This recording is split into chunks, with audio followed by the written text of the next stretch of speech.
Fala galera, está começando mais uma aula de artes visuais com o professor Anderson. Tudo bem com você? Como é que você está, né? Hoje nós estamos aqui para ter mais uma aula prazerosa, né? Lógico, com o intuito, né, desse grande programa que nós estamos construindo aí, né? Construindo vencedores. E o nosso objetivo é te ver bem colocado no Enem, bem colocado aí nas melhores universidades, né, do Brasil, do Brasil, né? Então vamos lá. O teminha da nossa aula de hoje, né, será exatamente esse daqui.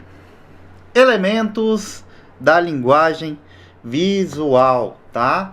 Então, esse conhecimento que nós teremos hoje, né, falando sobre os elementos da linguagem visual, vai nos ajudar, né, a analisar algumas obras de arte futuramente, né? Isso seja ela em qualquer período, né, que a gente esteja vendo, seja na arte na antiguidade, seja na arte na Idade Média, seja na arte contemporânea, na Idade Moderna, né? Vai ajudar você a identificar simbologias, né? Alguns signos que nós falamos aí no sentido, né, de perceber quais as mensagens estão por trás disso, né? Por trás daquela composição, né? Composição, quando a gente fala em arte, né, é toda a obra de arte em si, né, feita ali para você, e quando você se deparar com essas imagens, né, você vai ter a capacidade, né, de desmembrar, decifrar, né, algumas mensagens que estão por detrás, né, de todos aqueles elementos, beleza? Então, vamos nessa para mais uma aula aí, tá? Primeira coisa que nós temos, né, aí de estudar, né, é a questão das composições dentro da arte. Então, olha só, elementos da linguagem visual, arte em foco, né? Bem-vindos à nossa jornada da linguagem visual. Exploraremos os elementos fundamentais que compõem toda obra de arte. Observem como obras-primas exemplificam cada conceito, tornando a arte acessível, né? Nós sabemos, né? Nós temos, eu jogo até uma pergunta aqui: será que a arte é para todos, né? Então, quem é que diz que é arte, né? Isso é uma discussão que a gente vai ter futuramente. Porém, o nosso sentido aqui da aula de hoje é fazer com que você tenha, assim, esse acesso a essa aula, né? Essa obra-prima, né? Que você possa decifrar, que possa conhecer, né, dessa obra de arte, esse acesso, né, que você vai ter aí. Beleza? Então, vamos lá.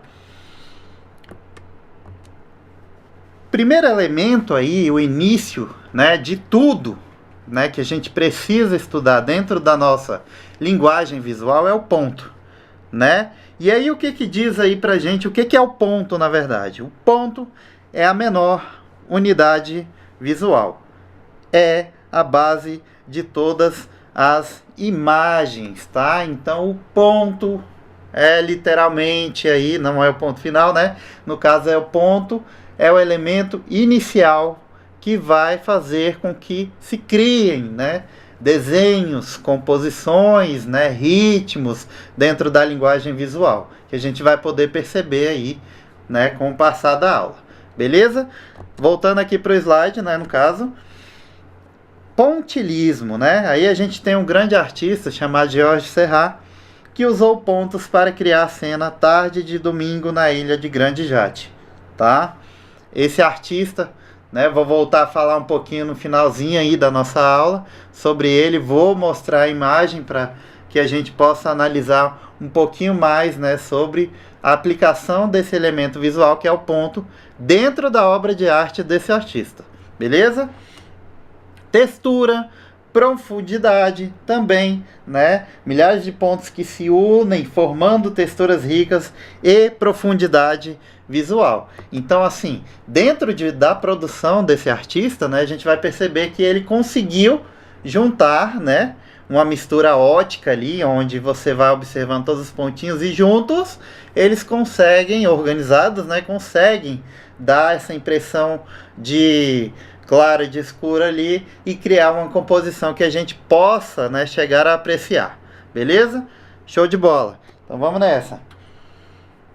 Próximo elemento aí visual, a linha, movimento e direção, né? A linha é a que define limites, tá? E ela também pode criar o movimento. Se você for assistir, né, a aula lá da arte na pré-história, você vai perceber, né, na aula, depois dá uma olhadinha lá, que o ser humano, ele sempre vai querer representar, né, a vida cotidiana. E dentro dessa vida cotidiana, dentro das formas, né, ele vai buscar representar a questão do movimento. Então esse movimento, né, buscado aí, essa forma de congelar, né, de representar graficamente, vai estar presente no elemento linha, tá? Então aqui a gente vai ver as produções também que induzem, né, o nosso olhar à questão do movimento através das linhas, tá? Outra coisa, essas linhas, né, o nosso elemento aqui linha, ele expressa emoção, tá? Então, dentro da produção eu consigo transferir, né, essa sensação de emoção para nossa obra de arte também, tá? É isso que a gente vai ver aqui na nossa produção. E aí vamos apreciar um pouquinho mais essa obra que tá aqui ao lado, né? Olha só como que ele trabalhou a questão da linha aqui, né? Percebam, né, todo o sombreado presente aqui na mão, né, sugerindo, né, essa questão da profundidade, né, coisa que os artistas, né, se aprofundaram na questão do estudo anatômico, né, na questão da representação fiel, né, da representação da imagem, né, ao longo da história, quando você for assistir, né, desde a pré-história até a contemporaneidade, você vai perceber, né, esse aprimoramento do ser humano nos domínios da técnica, né, dessas técnicas aí, da linguagem visual no caso, e a aplicação dela dentro das obras de arte em diversas formas, né. Antigamente o conceito, né, de desenho era só o grafite ali em cima, né, como é que chama? Da superfície, né? Do papel, né? Que é o nosso suporte aí. Hoje, a gente pode chegar a falar, né, de um desenho feito com pólvora e fogo também. Então, os conceitos foram avançando, né? Mas voltando aqui, olha só. Então, temos o estudo aqui, né, da profundidade aqui na nossa produção, né? Para poder dar mais verossimilhança, né? Verossimilhança significa para ficar mais real possível, né, dentro da apresentação da obra de arte aí. E essa técnica aqui, olha só, percebam que a gente tem os pequenos, né, linhas colocadas aqui propositalmente, né, isso daqui a gente chama, né, de rachura, tá? Rachura é isso daqui para a gente poder criar movimento. Então, se eu tenho, por exemplo, né, um cilindro aqui e eu quero dar uma sensação de movimento para ele, o que eu vou fazer? Olha só, vou trabalhar aqui o sombreamento com as linhas, tá? O sombreamento com as linhas com a minha rachura. Então significa quanto mais aqui, ó, eu tô querendo criar um sombreamento, tá vendo? E aqui no meio vai ficando mais claro e por aí vai. Beleza? Show de bola? Ficou claro para vocês então o uso do elemento linha dentro de uma composição? Então, show de bola, tá? Se tiver dúvida, né, corre lá nos comentários que a gente vai tirar para você, tá? Esse é o elemento linha. Show de bola? Vamos lá, vamos nessa. Forma. Forma é um outro elemento, né? Forma dentro da nossa linguagem visual, tá? Então, à medida que o nosso artista ele vai produzindo, ele quer encontrar formas de organizar esteticamente, né, a composição, a obra de arte. Então, se eu vou desenhar, né, uma casa que tem um cenário atrás, que tem um ponto de fuga, que tem uma vista, né, que tem lá ao fundo tem uma montanha, então ele precisa buscar formas, né, de poder organizar isso. A gente vai perceber bem lá no Renascimento. Quando vocês assistirem a aula do Renascimento, vocês vão perceber a aplicação, né, de várias vários elementos da linguagem visual, perdão, tá? Então vocês vão perceber isso, essa forma de organizar e até mesmo facilitar, né, as técnicas ali para o artista fazer a sua produção, beleza? Então voltando, estrutura e identidade, tá bom? Então a forma ela vai dar essa identidade justamente na forma de que o artista ele vai poder se organizar dentro da sua composição. A forma é a estrutura externa dos objetos, tá? Então aqui, quais as formas nós temos aqui, professor? Triângulo, tá? Que traz a estabilidade e direção ascendente. Então, se eu quero representar uma figura aonde vai ter um ponto, né, ali que eu quero que ele esteja em evidência, eu vou sugerir dentro da minha imagem, da minha composição, que ele esteja em formato triangular, tá? A gente vai perceber isso nas obras também, lá no finalzinho. Eu vou mostrar algumas imagens, tá? Aplicando, né? Que os artistas, na verdade, aplicou, né? Essas formas aí dentro da linguagem visual, para poder organizar, tá? Então, não só colocar de fato, né? De forma desordenada, mas mostrar que ali tem uma organização e que eu quero levar o observador para aquele ponto X. Eu quero que aquele ponto seja o que o observador vai ficar mais tempo ali, né, assistindo, tá bom? Outra forma aqui, o círculo.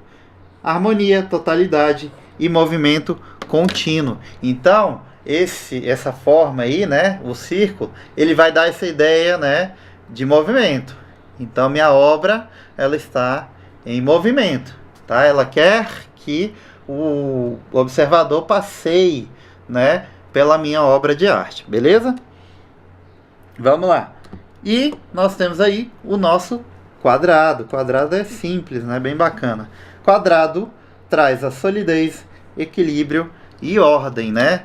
Então, assim, tudo isso vai se justificar com estudos matemáticos, né? A gente pode perceber, né, a inserção aqui dos nossos elementos da linguagem visual de outras ciências, né? Então a matemática, aí vem a física, aí vem a psicologia, que a gente já vai ver sobre o estudo das cores também, tá? Então percebam, né, que a arte ela entra em vários lugares. Então é por isso que é importante, né, dentro da arte visual, a gente estudar esses elementos para que a gente consiga entender, compreender na totalidade o que isso significa para a gente, tá bom? Então percebam, né, a junção das disciplinas aí, que tá bem casadinho, beleza? E aí a gente vai citar um artista aqui, tá? Kandinsky, em composição 8, ele explora o poder das formas geométricas, tá? Então, lá no final também a gente vai ver um exemplo, né, desse artista aí bacana, tá? Que vai trazer para o observador essa proposta de várias formas geométricas, de linhas, né? E a gente vai degustar melhor essa imagem lá no final, tá bom? E aí, é muito importante, né? Agora, essa temática aqui que a gente vai entrar dentro da linguagem visual. Então, a gente já viu ponto, a gente já viu linha, e agora a gente já viu as formas, né? E agora a gente vai ver o estudo das cores também, tá? O estudo das cores é um pouquinho extenso, tá? Mas é muito importante para a gente poder entender, né, a dramaticidade de uma obra, às vezes algum recado que está por trás daquilo ali, né? Então é de suma importância entender, né, em vários sentidos, psicologicamente, dos significados, né, tecnicamente, né, e por aí vai. É isso que a gente vai ver agora na nossa aula aqui. Então, o que são as cores? As cores são mais do que apenas tons. Elas moldam nossa percepção, influenciam nossas emoções e comunicam mensagens silenciosas. Este estudo explora a profundidade das cores, sua ciência e seu impacto no nosso mundo. Imagina o nosso mundo sem as cores. Consegue imaginar o nosso mundo sem as cores? Se fosse tudo preto e branco só? Pois é, né? Então, é importante que a gente perceba, né, a inserção das cores na nossa vida. Por que que você escolhe uma cor? O que está por detrás disso? Ah, eu gosto de vermelho porque ela está ligada ao amor. Ah, eu já sou mais roqueiro ali, então eu quero uma coisa mais pesada, então só uso preto e por aí vai, né? Isso pode justificar, né, a sua predileção por essas cores. Então, quando a gente fala aqui, né, novamente, de influenciar as nossas emoções, né, as mensagens silenciosas, a profundidade das cores, o impacto no nosso mundo, né? Então, a cor ela tem diversas aplicações, né, no nosso dia a dia. Então, a publicidade usa, a gente usa, né? Quando a gente vai postar um stories, a gente busca, né? Ah, olha só como é que o céu tá bonito, a cor do céu tá bonita. Então, isso também vai influenciar nas nossas escolhas, né? A questão da cor. Então, percebam isso, beleza? Vamos adiante. O que são cores? A cor é uma percepção visual que nasce da interação da luz com os nossos olhos. Cientificamente, é a interpretação de luz de diferentes comprimentos de onda de luz visível, tá? Então, mais uma vez aqui, a gente vai perceber, tá, a junção das ciências para poder explicar este elemento visual que é a cor. Percebam. Isaac Newton foi o pioneiro nesse estudo, demonstrando que a luz branca pode ser decomposta em espectro de cores, revelando a base física por trás de nossa experiência visual. Então, olha só, nós temos a física aí. Já assistiu, falando nisso, já assistiu às aulas de física com o nosso professor Matheus Tainan? Então assistam, hein? Vou pedir depois para a gente fazer alguns links aí, alguma dobradinha, falando sobre as cores, né, esse aspecto físico. Então percebam, Isaac Newton, dentro da física, né, ele consegue, né, revelar, né, cientificamente sobre o mistério da cor, a cor luz, o que é a cor pigmento, que, né, que eu vou explicar para vocês também um pouquinho mais à frente, beleza? E aí, né, quando falar, eu já sei disso aí, professor, né? Já sei disso aí, isso daí é fácil. Vocês acreditam que quando eu dou aula, o pessoal gosta de me falar sobre isso, né? Mas, quando vai fazer prova, por exemplo, dá um branco. Então, vamos prestar bastante atenção, né? Porque parece simples, e é simples, né? Mas é preciso que a gente fixe bem essas ideias, né? De identificar essas cores primárias, secundárias, terciárias, onde que elas estão, quais são, por que ela foi aplicada nessa imagem, o que ela está querendo trazer para a gente. Vamos lá? Cores primárias, os alicerces, né? Então, a partir dessas cores, né, será mostrada, né, será criada todas as outras cores. Então, vamos lá. Vermelho, intenso e vibrante, associado à paixão e energia. Então aqui ele trouxe, né, alguns conceitos aqui sobre essa cor. Amarelo, brilhante e alegre, ligado ao sol e ao otimismo. Azul, calmo e sereno, evoca tranquilidade e estabilidade. As cores primárias são vermelho, prestem atenção para você não errar, para você não esquecer, o amarelo e o azul. Elas são a base de todas as outras cores e não podem ser criadas pela mistura de outros pigmentos. Professor, como é que eu crio o azul? Como é que eu crio o amarelo? Como é que eu crio o vermelho? Não tem como. Eles são a base, tá? Pigmento. Então, a partir dessas cores que a gente vai, né, para outras cores, beleza? A partir dessas misturas aí. E aí, misturando, o que a gente vai ter? As cores secundárias e cores terciárias, tá? Cores secundárias, né? Secundárias vem aí de segundo, né? Então, olha só. nascem da mistura de duas primárias. Exemplo, laranja é o vermelho mais o amarelo. Verde é o azul mais o amarelo. Misturado, né, em proporções, né, semelhantes, né, iguais aí, mesmas proporções, para poder se criar um tom bacana. Violeta, vermelho e azul. Então, para se criar, né, para se criar uma cor secundária, é necessário que a gente misture duas cores primárias, tá? Beleza? Cores terciárias. Cores terciárias é o resultado da mistura de uma primária com uma secundária adjacente. Por exemplo, né? Amarelo mais o laranja. O amarelo aqui ele é primário e o laranja ele é secundário. Então eu junto os dois, ele é amarelo alaranjado. Que outra nomenclatura eu posso ter aí? Laranja amarelado.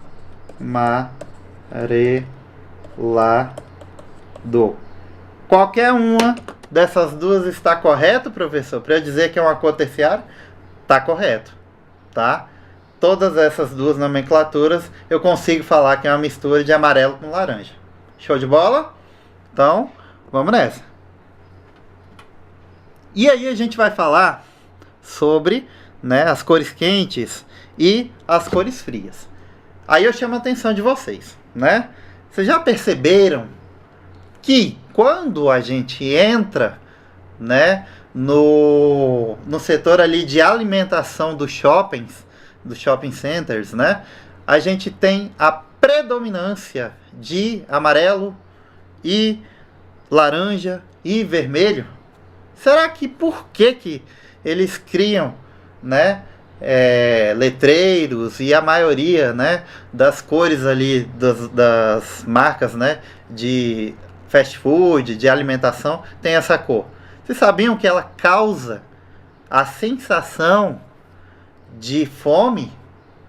Além disso, causa a sensação, né, de inquietude, né? Então você se depara com aquelas cores, logo você vai sentir mais sensação de fome.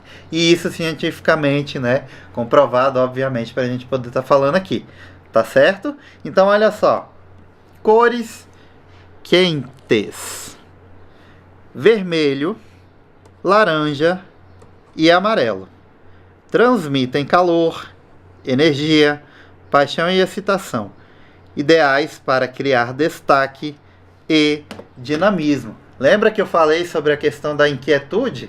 Então ela traz esse dinamismo. Dinamismo é isso, né? Essa inquietude, essa questão de você se sentir às vezes desconfortável ali, tá bom? Então, vermelho, laranja e amarelo. Beleza? Show de bola? Voltando. Cores frias.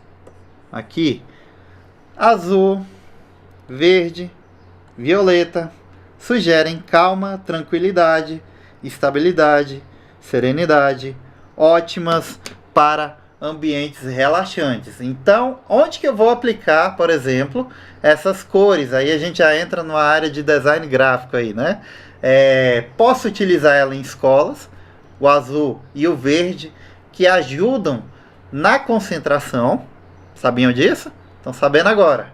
Essas cores ajudam na concentração. São cores tranquilas, cores calmas, que traz a leveza, tranquilidade, serenidade que está falando aqui, tá? Então, tranquilamente a gente pode utilizar elas em qualquer lugar, né, de estudo aí, que fica tranquilo. Show de bola. Beleza? Azul, verde, violeta, sensação de tranquilidade e serenidade. Certo? Cores neutras. Não tá lá nem cá, né? Então vamos lá. Quais são elas? Branco, preto, cinza, bege, tá? Em algumas literaturas, né, a gente chama até o ocre, que é essa cor aqui um pouquinho mais escura, tá? São versáteis e elegantes, realçam outras cores e proporcionam equilíbrio visual. tá? Então, se eu quero harmonizar as cores, quero deixar um ambiente, né, bem neutro mesmo, nem lá e nem cá, nem tão calmo e nem tão agitado, eu uso essas cores, tá? Então é o preto, é um cinza, né? O cinza aí simbolicamente a gente vai ver mais pra frente que leva à reflexão, tá? Então são cores que você pode usar tranquilamente aí também em ambientes que você quer uma certa tranquilidade, né? Também. Ok? Show de bola. Que é essa, na verdade, esse meio termo. Tá bom? Só para ilustrar aí.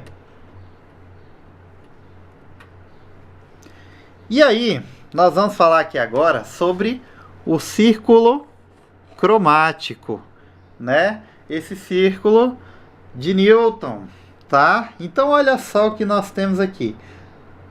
O círculo cromático é uma representação visual das cores e suas relações, composta por 12 cores, organiza primárias, secundárias e terciárias em um arranjo circular.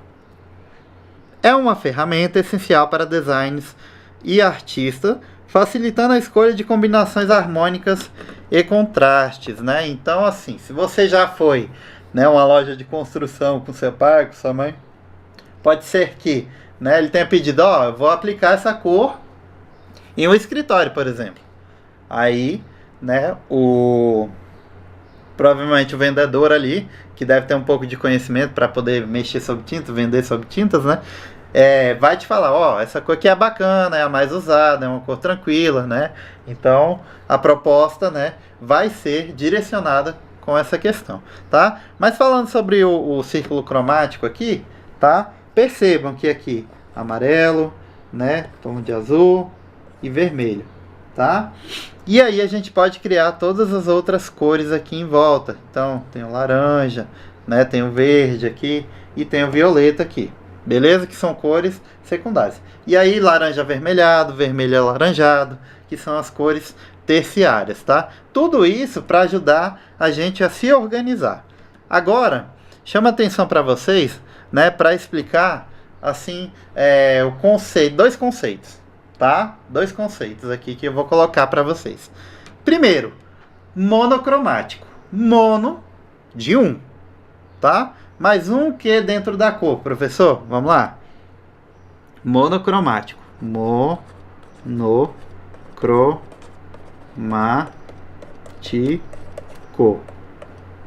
Eu tenho a mesma cor com a mesma, o que difere aqui é a tonalidade. Opa, foi aqui. Professor, mostra isso daí que eu não entendi não. Vamos pegar esse daqui? O verde? Olha só, o verde está bem expressivo aqui. Isso daqui é verde? É verde. Isso daqui também é verde? É verde. Então olha aqui para mim. É a mesma cor. Verde.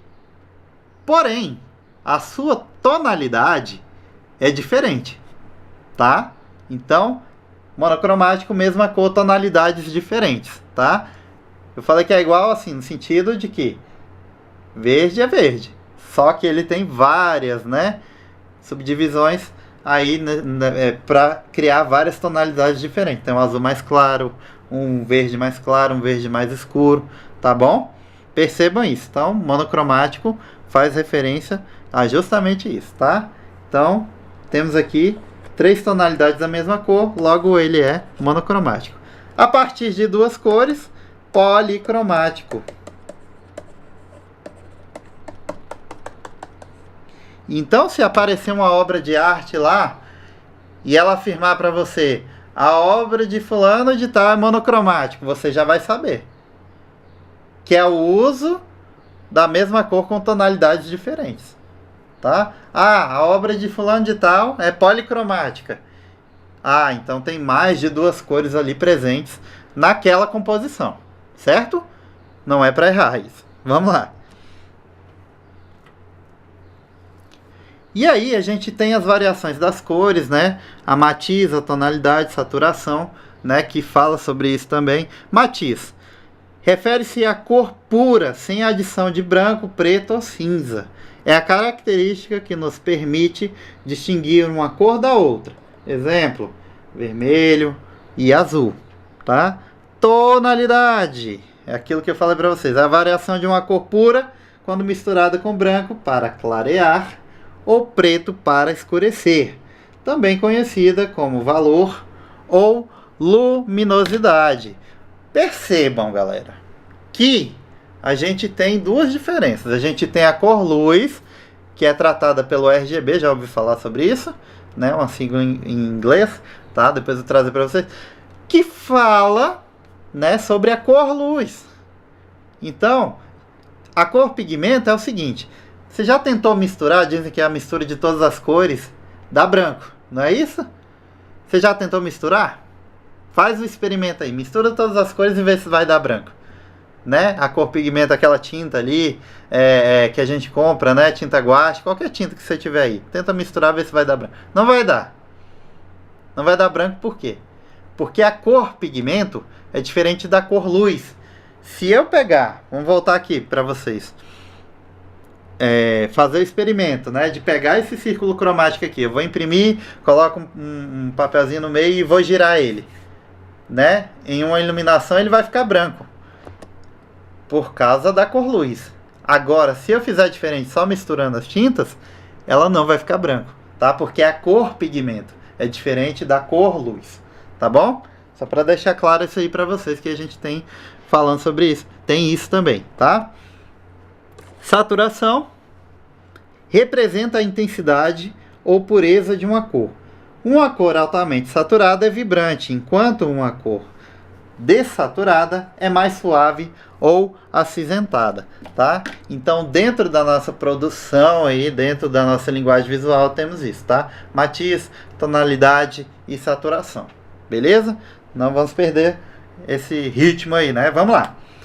E aí, vamos falar aqui sobre a psicologia das cores, um impacto emocional. Lembra que eu falei que algumas das nossas escolhas, por exemplo, hoje eu escolhi vir de azul por um motivo, né?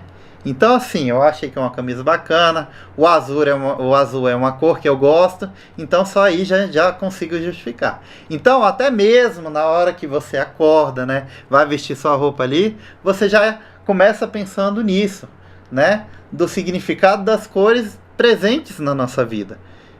Então, não é diferente, né, com o nosso dia a dia. A escolha da compra de um carro, por exemplo, né, do seu pai. Ah, comprou um carro por quê? Ah, eu comprei um carro mais escuro porque não suja tanto. Ah, comprei um carro branco que traz essa questão da limpeza. Então, tudo vai estar relacionado. A todo momento a gente vai estar utilizando a cor no nosso dia a dia. E a gente vai perceber uma característica, um impacto emocional aqui agora, falando sobre, né, essas cores, tá? Psicologia das cores. Vermelho evoca energia, paixão, urgência e perigo também, usado para chamar a atenção e estimular a ação, tá? Isso daqui dentro de uma perspectiva, né, do pensamento ocidental nosso. Pode ter significados diferentes em outras culturas, em determinados povoados, as cores, professor? Pode, tá? Isso daqui é baseado em um estudo, um teórico, né, que vai falar sobre isso, né? Isso é o que a gente tem como o mais geral, assim, dizendo, tá? Então, por exemplo, o Dia dos Namorados, né, que já passou. O uso do vermelho, né, é incansável aí, né, para poder trazer essa ideia, né, de paixão, de ternura, né, e por aí vai. Beleza? Outras cores, professor? Verde representa a natureza, crescimento, equilíbrio, harmonia associada à saúde e bem-estar, né? É comum a gente ver alguns hospitais pintados, né, de verde, tá bom? Próximo. Azul transmite confiança, serenidade, estabilidade, profissionalismo, frequentemente em marcas corporativas, né? Então, as marcas também, quando vão criar a logo, né, elas pensam sobre isso. Que impacto, né, o meu consumidor vai ter diante dessas imagens, diante dessas cores que estão sendo apresentadas, tá bom? Então, isso é importante a gente analisar.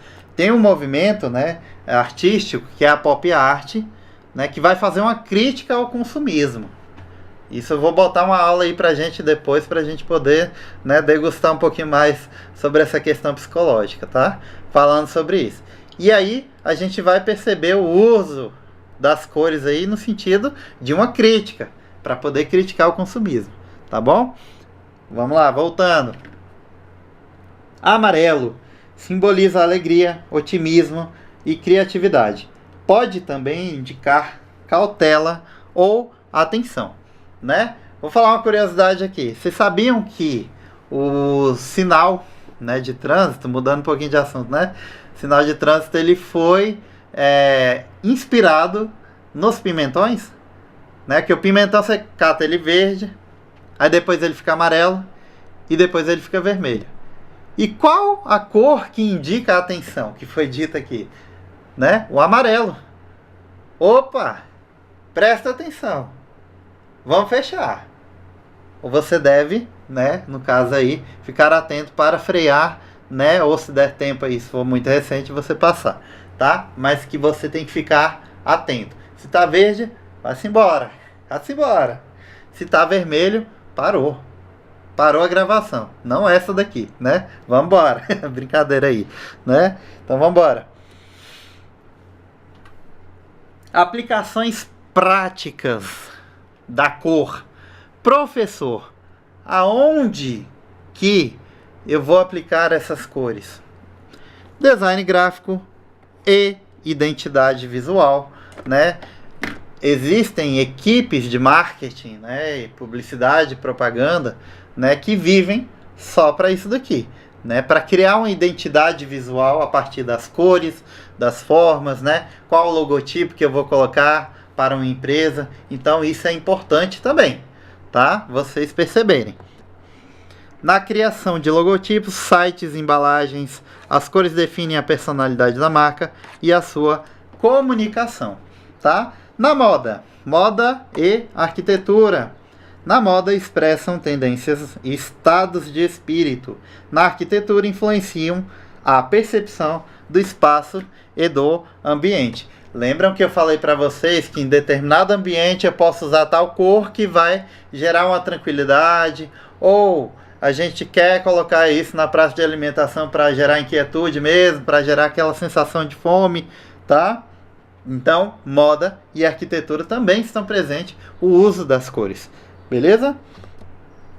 Publicidade e marketing usados para atrair a atenção do público, influenciar decisões de compra e criar uma conexão emocional com o produto. Ora, se a gente já falou aqui, né, que as cores ela tem uma psicologia, um envolvimento emocional, né, com o observador, logo ele vai criar essa conexão, tá? Então nossas decisões referente às cores no nosso dia a dia vai estar ligado, vai ter essa conexão. Volto a afirmar novamente para vocês, beleza? Vamos nessa. Textura. Textura é um outro elemento, né, da linguagem visual que vai trazer para a gente sensação e realismo, tá? Quando eu desenhei, fiz aquele desenho simples lá da rachura, né, para poder trazer uma certa profundidade, criar jogo de luz e de sombra, tá? É justamente tentando fazer com que minha figura ela fique mais real possível, tá? E aí a gente vai ver a textura aí na obra Girassóis de Van Gogh, as pinceladas marcadas de Van Gogh, né? Cria uma textura visual. Aonde, professor? Olha só essa obra aqui. Percebam, né, que a gente tem uma gradação. Aí temos vários tipos de verde aqui, né? E tem algo que vai além aí, que eu vou mostrar algumas imagens aí para vocês também, né? Justificando essa questão da textura que ele usa aí para poder dar esse realismo. Bom, aqui, né, eu não tenho uma sombra preto e branco, eu tenho uma sombra que ela é colorida, tal qual eu vejo, tal qual eu observo, né, na natureza também. Então, nós temos dois tipos de textura. A visual, então se eu crio um desenho aqui, né, onde ele tem uma textura, temos uma malha aqui, né, ele vai ser uma textura visual. Posso representar uma grade aqui, né? Uma cerca e por aí vai, né? E a tátil. A tátil é aquela que o próprio nome já diz, né? Eu já posso usar aqui, né? O exemplo é quando eu consigo sentir. Como é que eu represento isso visualmente, professor? Através do desenho, através dessas rachuras que a gente pode, né, encontrar aqui na arte. Mas olha só aqui, a gente consegue imaginar, né, como que é essa textura aqui, como que é pegar no meio aqui desse girassol nosso aqui, beleza? Certo? Então vamos lá, deixa eu apagar aqui, né? Apagando, show de bola. Prontinho, voltou ao normal.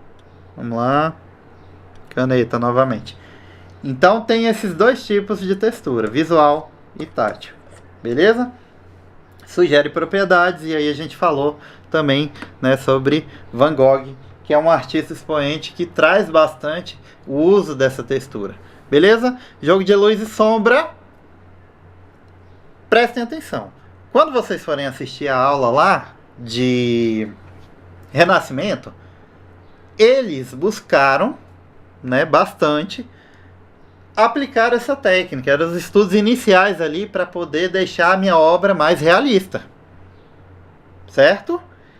Como é que eles fizeram isso? Começou, né, com o uso do preto e do branco e as suas tonalidades ali. Então vou fazendo a técnica ali, aplicando mais grafite, menos grafite, aplico mais força, né, deixo mais leve minha mão, e aí vou aplicando essa técnica a fim de mostrar todas as camadas, onde eu tenho foco de iluminação, aonde eu tenho uma área que ela está sombreada. Então essa característica aí foi aprimorada. Qual o nome da técnica?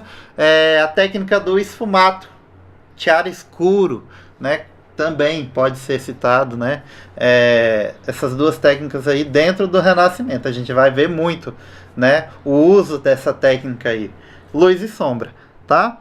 Então, luz, realça áreas, criando destaque. Então, se eu quero na minha produção, né, dar uma ênfase, né, ali para uma cena que está acontecendo, numa mesa de jantar, por exemplo, então eu quero que uma figura, um alimento seja evidenciada, eu vou usar a luz. Sombra, define a profundidade e a tridimensionalidade. Qual outro nós temos aqui? Bidimensionalidade. Bidimensional. Representam, né, duas medidas, altura e aqui largura. Na tridimensionalidade eu vou ter o quê? A profundidade.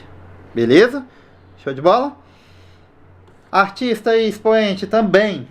Em A Ronda Noturna, o contraste de luz e sombra é dramático, fundamental para o realismo, tá? Então, como eu falei para vocês, isso ajuda, auxilia nosso artista a dar mais realidade para a produção ali apresentada.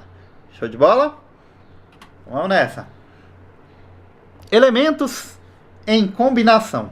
Aí, para eu poder criar uma harmonia visual, eu vou ter que entender todos esses elementos da minha linguagem visual. Então, pontos: base e textura, luz e sombra, para trazer profundidade e drama para a minha cena representada, textura, sensação e realismo, linhas, direção e emoção, formas, estrutura e volume, cores, sentimento e destaque.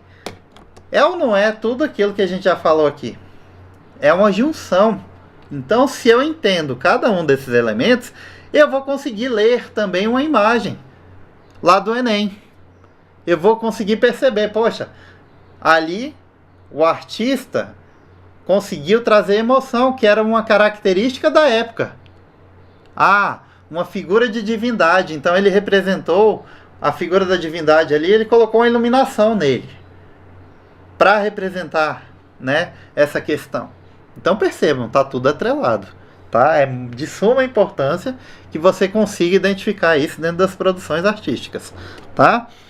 A combinação desses elementos expressa a intenção e o estilo do artista, né? Que é justamente falando sobre isso, né? da temática, em que período que ele está localizado o artista. Conclusão. O que a gente conclui aqui? Né? Leitura visual e apreciação da arte. Para aí tudo isso para a gente, né, fazer uma leitura e apreciar essa arte. Reconhecer esses elementos amplia a compreensão de arte. Busquem-nos obras clássicas e contemporâneas. Tá? Ampliar o olhar, sua percepção artística se aprofundará, estimule a criação, inspire sua própria criatividade visual. E aí? Você se sentiu desafiado a observar as imagens, né, que a gente vai assistir durante as aulas aí, vai identificar esses elementos? É importante, tá? É importante que você saiba identificar. E aí, eu trouxe alguns exemplos aqui, tá, para a gente poder analisar. Então vamos lá. Primeiro deles, Uma Tarde de Domingo na Ilha de Grande Jade, do artista Jorge Serrat, tá? Olha só o uso, né, do pontinho. Como é que ele criou essa imagem? Foi pontilhado, tá? Que outra técnica, né? A técnica do pontilhismo. Pontilhismo, tá? Que outro nome tem? Divisionismo, tá? Então, posso falar que quando eu me deparar com a obra de Jorge Serrat, né, ele utiliza o menor ponto ali, né, dentro da nossa linguagem visual, que é o ponto, né? E aí, quando eu começo a juntar pontinho por pontinho, eu consigo criar uma obra de arte, consigo criar uma linha a partir do ponto. Ora, se eu tenho vários pontos, que é o menor elemento aqui meu, isso daqui eu não criei uma linha? Criei uma linha, tá? Isso daqui é uma linha. Se eu começo a colocar, né, ela bem juntinha, eu dou uma sensação aqui, né, para minha obra de arte. Então é justamente isso. Olha só como a sombra é colorida. Olha esse verde, desse verde aqui. Várias tonalidades da mesma cor. Isso aqui é monocromático. Eu tenho o uso do ponto. Eu posso falar que aqui a gente tem forma, né? Olha só a forma aqui, tá bom?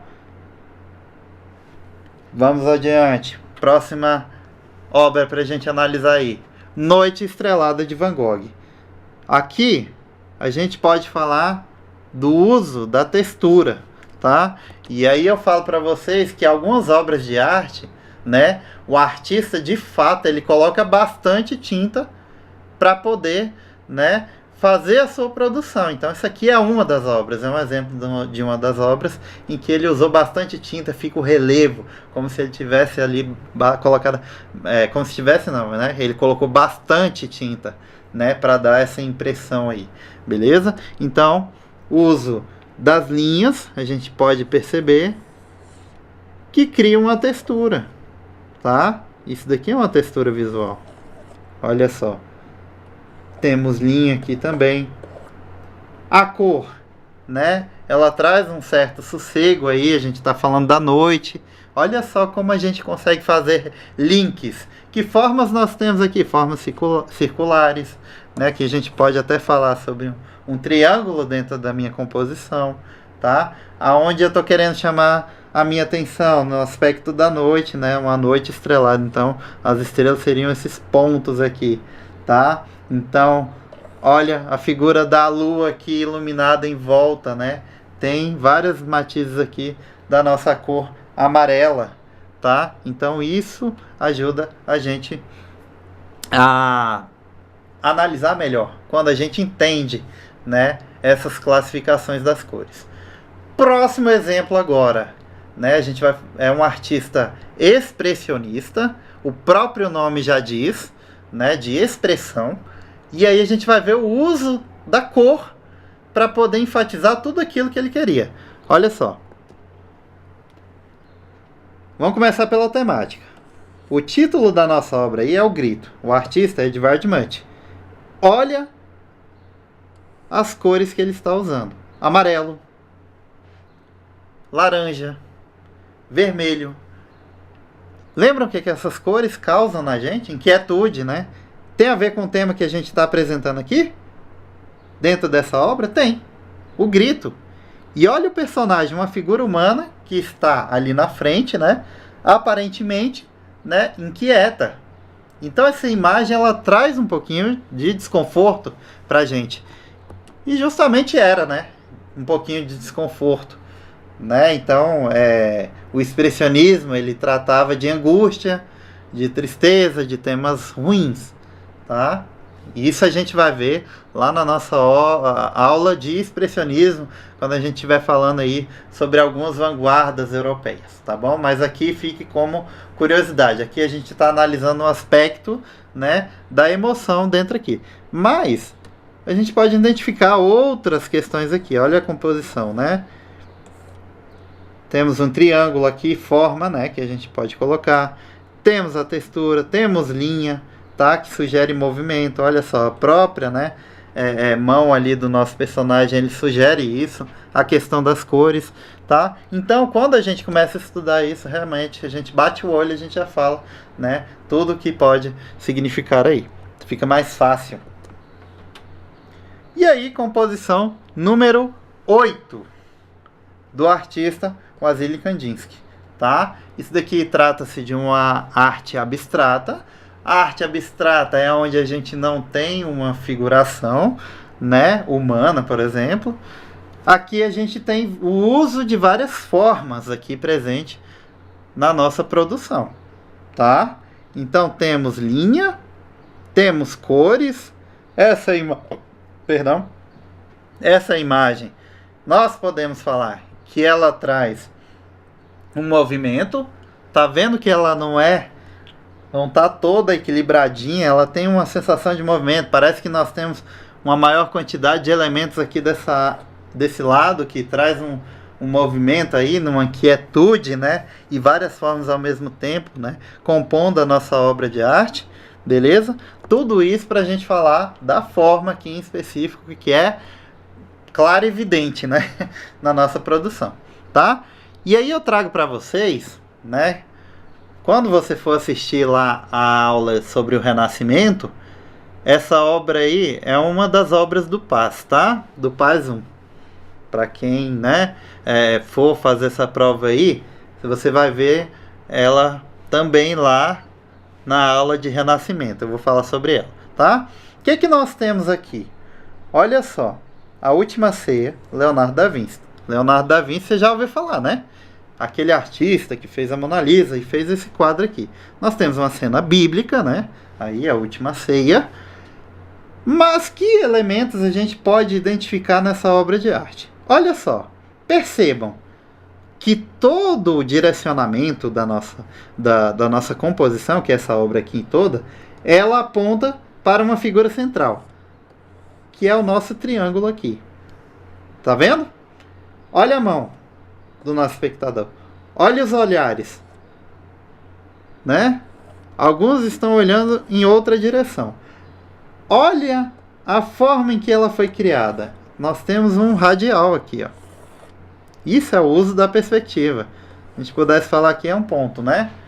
Mas olha só, tudo leva para nossa figura central aí, que é a figura bíblica, né? Jesus, tá? Então essa obra aqui, ela vai cair como obra do Paz aqui, uma obra interessantíssima, tá? Uma obra que pertence ao movimento do Renascimento aí, tá? Que a gente tem falando sobre estudos matemáticos, justamente que tem esse estudo das formas aí, tá bom? Por isso que é importante a gente ler. Show de bola? Galera, agradeço demais, espero que vocês tenham aprendido, tá? É uma aula bem gostosa de se ver, é simples, né? Trouxe bastante imagem pra gente. Espero que você aprofunde seus conhecimentos, né? Ficou com alguma dúvida, deixa no comentário aí. Mas, de qualquer forma, né? É muito gratificante estudar isso para que a gente possa ter um entendimento maior das produções das obras de arte, tá? Galera, obrigado, tchau, tchau e até a próxima. Valeu!